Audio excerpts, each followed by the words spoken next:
Alex Answer here. It is August 22nd in the year 2017. And I would say that there's probably a fair amount of conscious individuals that are living lonely lives.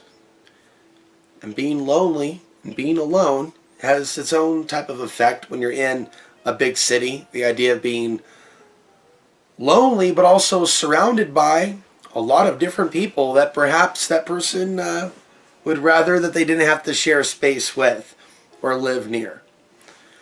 And then there's, of course, a loneliness that comes from off-grid living and being in a rural area and not having a lot of contacts with other people. And there are certain periods in which there is, there's obvious unrest taking place on one level. But what about the idea of, unrest within the spirit itself or from within? And I feel that, and I see that externally manifesting in the world. So for me, it's better by comparison. Just like the title of that video that I did, was it last year? Living off the grid while the nation is going through the civil unrest. The economic insecurities are a little difficult at times. The social isolation is very difficult to deal with. And I made a trade-off. It was a trade-off for me to have the ability to live off the grid but be all alone without any allies for thousands of miles. And it's taken its toll. And it's during these periods of sensitivity where it takes its toll. And that spirit of strength has to come up, has to rise up to meet the occasion. The reason I talk about the things that I talk about is because I feel a lot. I feel a lot, a great deal. One of the reasons why I got interested in discussing the sun, I could see how the sun was playing its role in my life. There was a lot of things that happened really quickly in my childhood, though, that manifested in certain types of growing up fast experiences. By the time I was 18, 19 in particular, 20, and then having another shift that led to being involved in the independent media. The shift that I'm at now, after being off-grid for a year and seeing most of the income evaporating, but it's more than that. It's the sense of distance from society, despite the fact that there are some people watching this channel on YouTube. And I'm looking at this from the perspective of making the best of a complicated situation. But I don't feel like we should be this divided for any reason. But it's a manifestation of where we are now, where society is.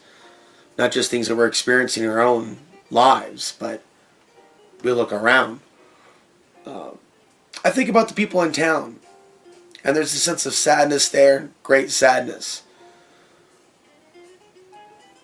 regarding the lack of consciousness despite the beauty. And it's something that I'm going to have to learn to adapt to and work through.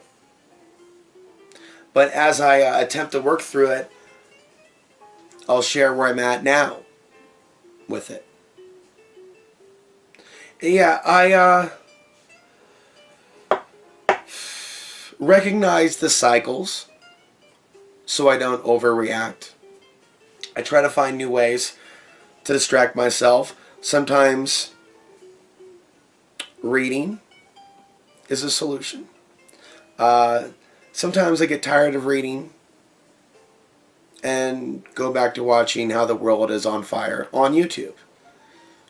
Because it's very difficult not to look at it. After all, it is what I discuss.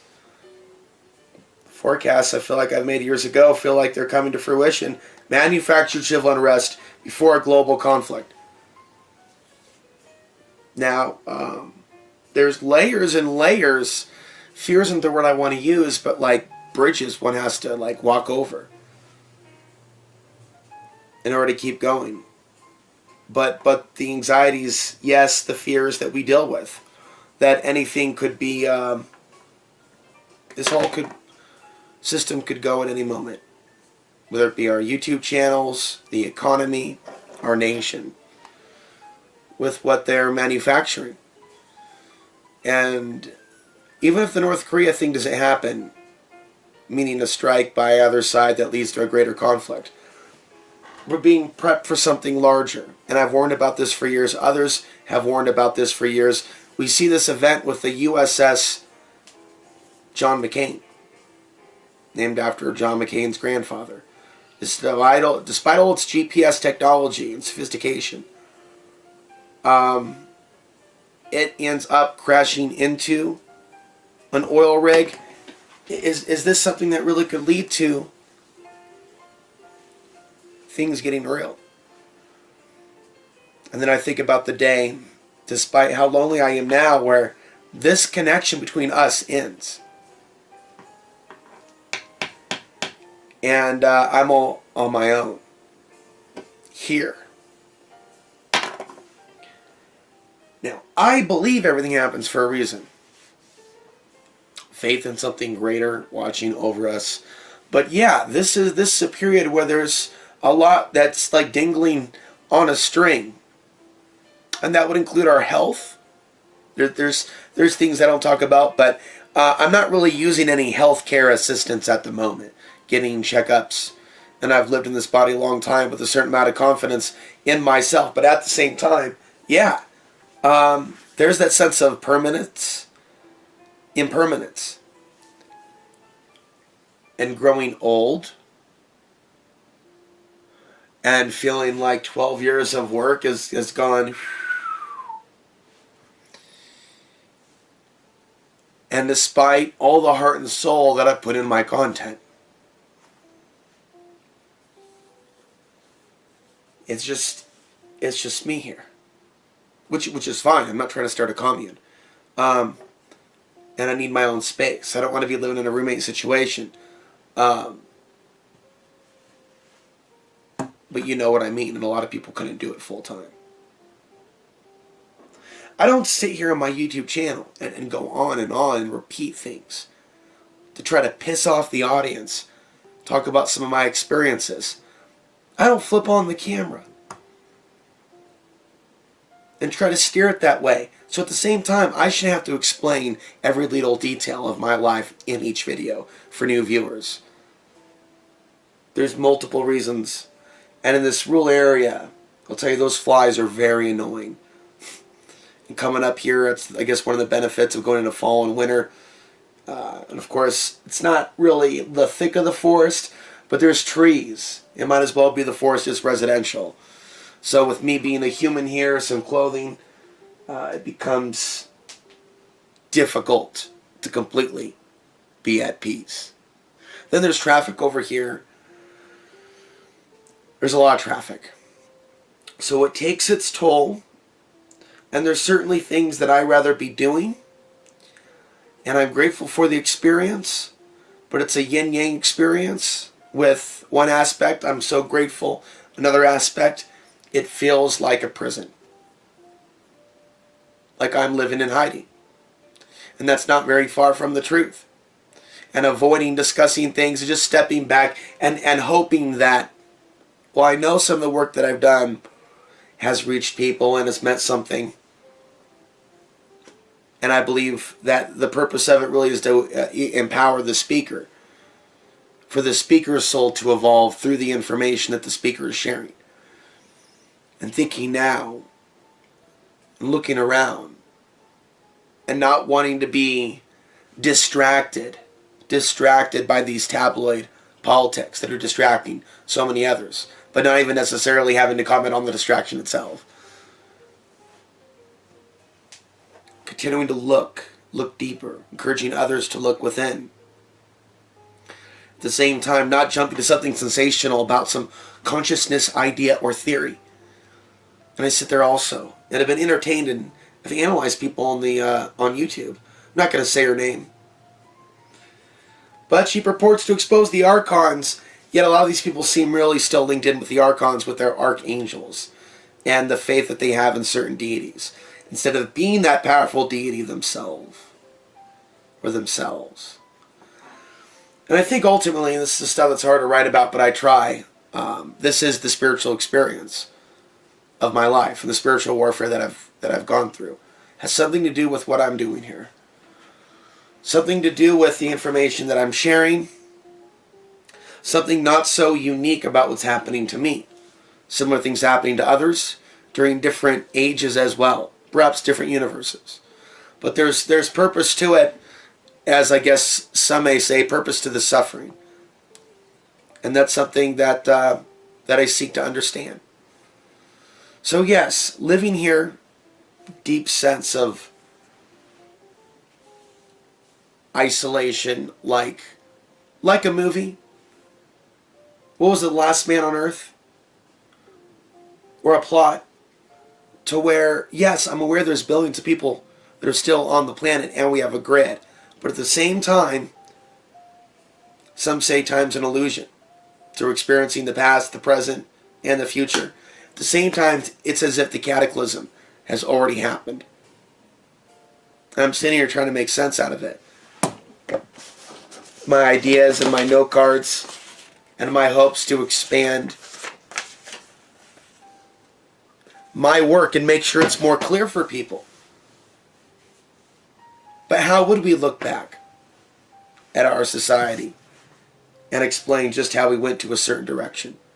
How would you narrate the history of the United States, in particular post 9/11 world, leading up to 2012 and then the next cycle, jumping forward, and the shifts within society? Have you noticed the shifts within society where it seemed like people were waking up and then we see people going into this other trance, only to come out the other side acting like they're going to change things and repeat the same thing that they did on the right that they did on the left? But that's just discussing politics. It's been a while since I've discussed relationships in the New World Order. And how have your relationships been? How have any of our relationships been? Either with ourselves or with others or our family, our parents. Because surely I cannot be alone.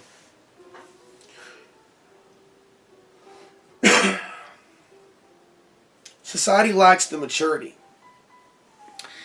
to really see outside the box of pharmaceuticals, television addiction, YouTube addiction. And unless it's coming through the form of a church or an AA meeting or things like that, when do you see people really coming together? When they're not cheering for their favorite sports team. Out of desire for self-preservation, yeah, I go my own way and I stick to myself. Is there still like a yearning for a universe and a place where I feel like I exist? Where does it matter where I'm from or certain things like that? Where people are on of a consciousness and awareness that's way beyond whatever tadpole, petri dish reality this is. And it is one. The soul inside this body knows that this is a weird parallel reality. And I'm in it, talking to you. From off the grid into a camera that'll be uploaded through satellite technology and then put on YouTube and then viewed worldwide. Hundreds of people watching this video worldwide, different little dots. Some of them even contributing now to the on-demand channel. 27 subscribers. Thank you very much. Living two lives, however. One life in which I speak my truth to the people that want to hear it. Another life to where I don't go broadcasting to complete strangers what my truth is through a megaphone, through flyering, through protesting, or otherwise. They have their beliefs. As far as I'm concerned, they've had this whole time to wake up to certain things that I consider to be core issues. And if they're not awake by now to certain things, wow, not a point messing with them. Or trying to force them. Because the whole world having to wake up. No, that's not how this is done. We've got to wake ourselves up. But there may be a process in the waking ourselves up or evolving ourselves that involves teaching. That involves putting out information. That involves organizing on some level. And there are people out there that are doing their part, that are playing their role. There are others, they are looking to play their role. See, that's why they have the psyops to control the movements. It's natural for various people to identify on the left and right that are good on a basic fundamental nature. They may have their political leanings because humans can be influenced. The way they've divided things and the people that participate in the divide by choosing a side in the divide, they're playing a role in the fracturing of consciousness, and it's manifesting within their own life. And that is a way to summarize so many people on the planet. Oh boy.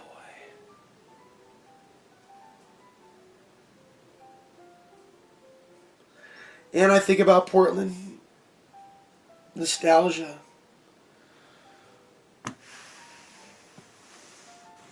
Humans are caught up in the spell of fear and desire. And I'm a human too, with emotions at times that can be quite strong. So certain sensations will be strong, certain buttons, certain images, certain memories. And some things are difficult to explain or put into words when they are literally based around feelings, and one's feelings are strong, and when others may not be able to experience or understand those complex feelings, sensations, emotions, something beyond words, fill in the blank. So there's a part of me at times that does feel like it's living in an in-between reality of the past, the present, and the future. And sometimes I feel like this room gets active with this annoyance. In particular when I turn on these videos. And then of course I think, better not think too deep about some of these theories. But I certainly have the time to go there in my imaginative mind. And perhaps it is through this fire, right, of loneliness and sacrifice of the pleasures of the flesh that some of my best work can be created. Now, if there's a way that I am helping others that may be going through the sense of isolation, this is good to hear. I do get that. When I do get feedback, it usually centers around things of that nature, and not so much the news reports, but that type of real talk. And I can imagine a lot of people out there that don't have anyone really that they can trust to listen to talk to have coffee with. All they see are people out there backstabbing to get what they want. You know what? And when I tell you that I don't listen to a lot of people in the alternative media, I don't say that with happiness. I don't say it with happiness, because I wish there were more people out there that I thought were awake. That we're really looking at the larger global human suffering situation, not just using the buzzwords. And then look at society, and I wish society demanded more from their speakers. But see, instead of play victim, right? And it's okay to feel things. And I think it's more important that I feel things than chain smoke, for example. But ultimately, we got to try to work through some of these things. And I think what I've displayed, not only the fact that I'm a real human being who's not afraid to record videos in a shed, an imperfect shed with an imperfect air system, if you will, in the middle of nowhere, at the age of 37, not ashamed to talk about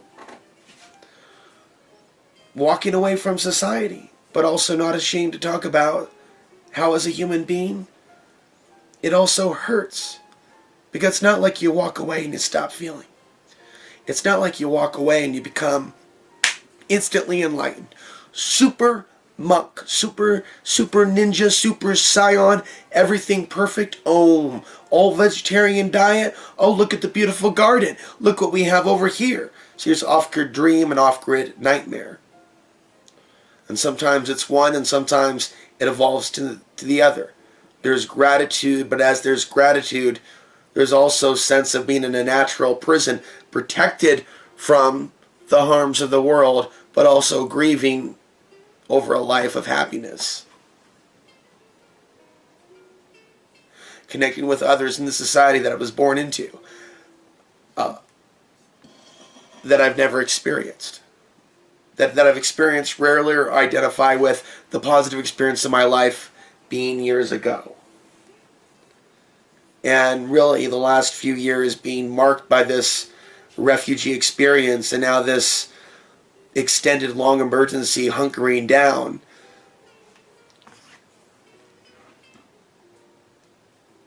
And the fear. Even though there's importance to have faith in the Creator. And the fear. Despite the attempted faith and faith, but the real life fear. Because things happen. Of World War III beginning, EMPs, things like that before I even have my land paid off. Or some other emergency or some other crisis.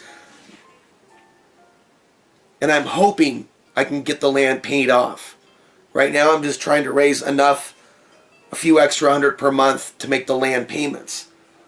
But we're dealing with several thousand more in actual debt. But beyond that, whether it be working on a PDF or writing or releasing something, releasing information, or releasing a video, it's difficult for me to see life any other way than the way that I live it. I look at the way that other people are living through life as bankers or as managers at these places, and they are different than I for some reason. I don't have to speculate why. Is it soul? Is it genetic?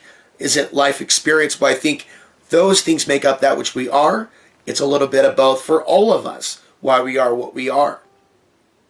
So I can't really explain it. But in this simulated reality in which you and I are both in, it sure seems that I've been navigating through this planet, facing some pretty enormous challenges, many lifetimes within lifetimes. In many cases, being the only person saying or doing or experiencing certain things. And working to find the strength to talk about those things in a world where there are those entities, humans or otherwise, that would prefer that we not be brave enough to share our story or what we've been through. What do you see now in society? In the now notorious shaming society, you see people being attacked that are actually opening up or sharing stories about anything at all, whether it be their coming to America story or other stories or things that have been buried. And on one hand, there's an anger. On the other hand, whatever someone's grievance is, whether it's one thing or the other, is it not a sign of greater consciousness if people are evolving, opening up, and sharing, even if there's disagreements? At what point could there be greater understandings instead of people becoming angry in a emotionally barbaric nature, becoming angry when someone else shares their truth, or becoming combative, whatever their truth might be? But of course there is a way, other than violence, to intellectually have a conversation. We also have the right to draw boundaries. To draw boundaries when it comes to our own space. And there was a time in which society was very different several years ago. And I don't know what happened in the last few years, but I noticed it in my travels. I've noticed it on the internet. And I've seen the signs. I've been scared straight. And I'm not happy when I tell you that we have moved into some social zombie apocalypse dark ages. With a type of backstabbing going on, cruelty going on, You think I can do an extended newscast and keep it together regarding this expanded genocide, which appears to really be on the table, regarding Afghanistan? It can all go down on the internet, here off the grid, the fear and terror of what comes next, and living through whatever is coming. The experiences. I do pray. I don't pray to a religious deity, but I pray for guidance. I pray for the strength when I look at my goals. I don't spend a lot of time focusing on just what it is that I want. But at the same time, I also wonder, is that the mistake that I'm making? Remembering that feeling of gratitude.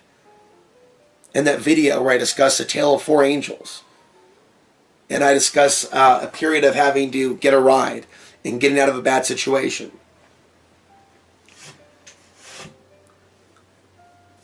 But it's periods like this where a lifetime of suffering from loneliness does come full circle. And the sadness is difficult and almost seems at this point pointless to even hold back or hide.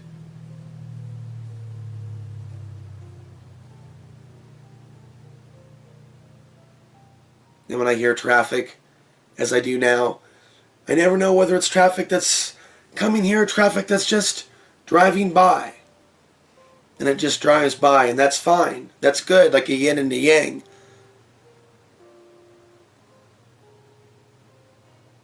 But on the other hand, it's also very sad. And I remember feeling these fears during the total eclipse, or the emotions of 1999, during a period in which I already was alone somewhat, at least emotionally. And physically for a number of years.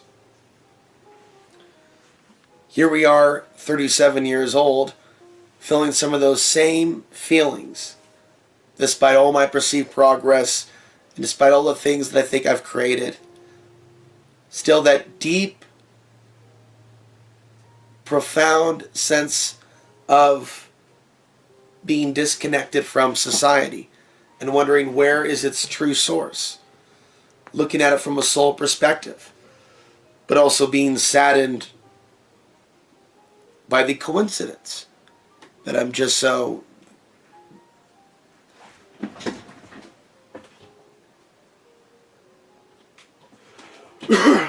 because I can hear motors. I can hear motors outside.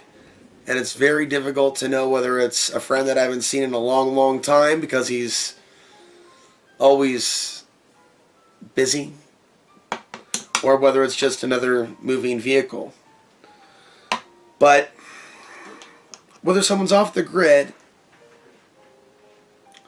and they're feeling like they're all alone, or whether they're in a major city, we are not alone in having this experience. And bringing it home, it's not uncommon for us to be treated a certain way if we're on a particular spiritual path. It's not uncommon for us to be spiritually attacked. We don't have to look at ourselves as victims for going through what we're going through, or what we go through for a lifetime, because there are many lifetimes and there's a purpose to what we're going through here and now. And it's difficult to feel those aspects of my psyche asking me if I'm really ready for death. And aspects of my psyche seem to ask me that. That I would have done all my tasks and to be in a state of no fear whatsoever with regards to being murdered. Being that it feels that we are under the threat of that. Being physically removed off the planet in some way, shape, or form. And many people look to firearms for a sense of security. For me, there's this philosophy within me about ideas and life's destiny and leaving information behind. That being your purpose, not your big house, not your big car, not your girlfriend, not your boyfriend, but literally to accomplish something and leave it behind for the next generation. And that literally being the keys that the soul needs to open the door. And I don't see a society that understands that. Wrapping things up here. But what's also taken its toll on me is feeling that I've called a lot of things that people aren't noticing that I've called. It's not a matter of views or making a lot of money. It's being in an idea of a better position, not even necessarily a commercial radio station, but maybe working with others, maybe travel, being in a better position to be reaching a lot of people. Maybe I can do it from here, and maybe I can really grow from this point on, I guess, as long as we have the technology. As long as I keep doing what I'm doing and I move into it full time. And maybe there's a sense of self-mastery to be achieved from this. Off the grid on a physical sense to a point, and then in the grid very much here, trying to use the best of it, the information on the internet, putting videos out on the internet, information for you, videos for you to watch, whether you're in Europe, the UK, whether you're in the South, the West Coast. I still think that our ability to engage with each other could be better than what it is. I put it out in a recent video that I am open to suggestions for another type of a comment section other than YouTube. It feels that while I have the internet and we have this ability, I should be able to keep doing what I'm doing, but more so, and probably more important, move into the next state of consciousness to where I'm more happy doing what I'm doing. And it isn't an ongoing nightmare that we're narrating. And I'm giving you more information that you need for your life. Not things to terrify you. And these are the things that I think about. All the time. Should the camera be going all the time? I certainly appreciate the support that came in recently. And when I feel that support, even as small as it is, it touches my heart. And it makes me think this is something that I need to be doing more of. What else should I be sharing on this channel, the YouTube channel, over the course of this fall and winter? If it helps you, and it helps a lot of people, then it should be discussed. I feel like I'm next to Nordstrom's here, this piano music. Yeah, I'll get a coffee. Nostalgia. It's like Portland's already gone. And you gotta understand, I used to live there. I was born there. I did a show there. At one point I dated people there. My first love was basically in Portland. I was born there. I lived on a farm 25 miles south of Portland. To see it turn into the zombie apocalypse, I mean, don't you think that itself would have its own psychological impact? I mean, nobody wants to see that. And knowing that the whole nation laughs. And knowing that Portland wasn't always like this. And a lot of these people watching what's happening to Portland don't understand Portland's past. You think about people dancing and what people call the evils of multiculturalism. I think of a more open society where people are more human. I think about my parents meeting in the late 1970s. I think about the very songs that may have been at that discotheque where they probably were at more than once. They met at Portland State University, but I think about my own nostalgia in that city. But also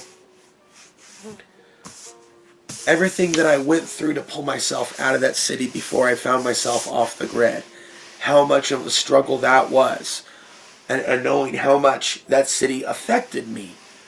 And the desire for that city and that micro society to accept me. It tore me up. Tore me up. And I blame myself for being a failure. Now we can look at this Portland society. How could an Alex Hamsery appeal to them? Look at what they're doing. So I guess in one way I should listen to myself and feel that sense of relief. And there is a sense of relief in getting out of a bad environment in which wasn't good. Wasn't good for me. Certainly for the evil spirits of Portland, at times it feels like I wasn't good for them. And something had to push me out. But I also wanted out. And I cried out to that Portlandia wounded goddess. I call this city the city of the wounded goddess. You might be able to call your city the city of the wounded goddess. Think of a city that has just been fed upon and harmed for a long, long time by mankind. That literally at one point may have represented like the idea of the goddess or something like that, something very beautiful, to find itself, for lack of a better word, raped. And then to see society or feel society raping itself and with its own social ills because it's living off of the bones of the dying world, to kind of paraphrase Terence McKenna, a world that's been raped. Something that could be said about a society unconscious of its ways. So, folks, it's like an acid trip without the acid. And there's Johnny Depp playing Hunter S. Thompson, seeing the reptilians, and Fear and Loathing in Las Vegas. What if that was a sense, not something that you saw, but something that you sensed in a city that you called your hometown? And now, as I sit on this hill, where there's their own set of archons in this county and in this closed-minded part of society, hell, I can look at Portland and think of more open-minded people there in some cases. Despite all the things that I've said about Portland that may be negative, compared to here, at least there's some interesting coffee shops and parks and certain things to do. Now it's just super overpopulated, but I grieve. I grieve. I grieve for the part of me that I've given up for my own freedom. Seeing others being at a restaurant that I like, having a meal made for me. Those periods in which there was friendship, dating, interesting conversations with alcohol once in a while, or beers with some roommates outside in the back over a cigarette with that Portland vibe. I mean, there's a lot I walked away from. And that is enough to walk away from that. But to walk away from that because of concerns about racism, concerns about World War III, and for that to be lingering, that is not something that feels good. It is something that is painful and weighs and weighs and weighs. And so what's weighing on my mind is ways to make this internet connection, this time that we have, while we have the technology, the months that I have right now, whether it be 1 month, 2 months, however long I'm able to finance what I'm doing off the grid full time without being someone else's slave, how can this be a better situation for you and for me regarding engagement, regarding content, regarding healing from these wounds, regarding using this information to set forth keys, and above all else, deciphering between real information and things that are just absolutely manufactured. That could be its own show. But yes, this is the evening video for August 22nd in the year 2017.